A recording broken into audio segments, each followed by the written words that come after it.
आता आपण बघा टॉप 9 महत्त्वाच्या बातम्या। लोकसभेत महायुतीची पिछेहाट झाली तेव्हा मवियाचे 4 ते 5 मुख्यमंत्री तयार झाले। अनेकांनी मंत्रालयात जाऊन आपली कार्यालय बघितली, मात्र विधानसभेचा कौल त्यांना समजला नाही। सुनील तटकरेंची मवियावर टीका।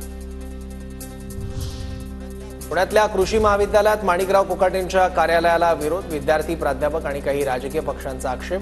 2 कोटी रुपये खर्चून कार्यालयाचं काम सुरू। मुंबईतील रस्त्यांच्या कामात महाघोटाळा। आदित्य ठाकरेंचं मुख्यमंत्री फडणवीसांना पुन्हा पत्र। दोषींवर कडक कारवाई करा, आदित्य ठाकरेंची मागणी।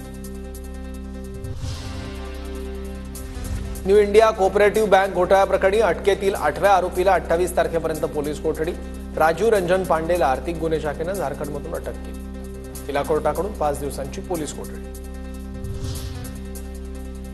राज्यात उष्माघाताच्या धोक्यात वाढ। आतापर्यंत 21 रुग्णांची नोंद। सर्वाधिक उष्माघाताचे रुग्ण गडचिरोली। सार्वजनिक आरोग्य विभागाकडून नागरिकांना खबरदारीचा इशारा।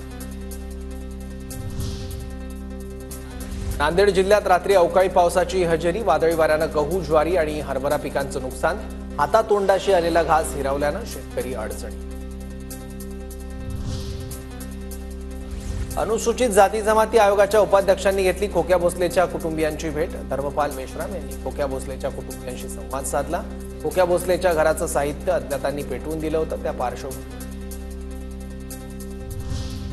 शिर्डीतील भटक्या कुत्र्यांना मधुमेहाची लागण। भक्त खाऊ घालत असलेल्या गोड पदार्थांच्या सेवनानं मंदिर परिसरात भटक्या कुत्र्यांना मधुमेह, केसगळती आणि लठ्ठपणा अशा व्याधी जडल्याचं समोर। भाविकांनी कुत्र्यांना खाण्यास गोड देऊ नये, पशुवैद्यकीय अधिकाऱ्यांचं आवाहन।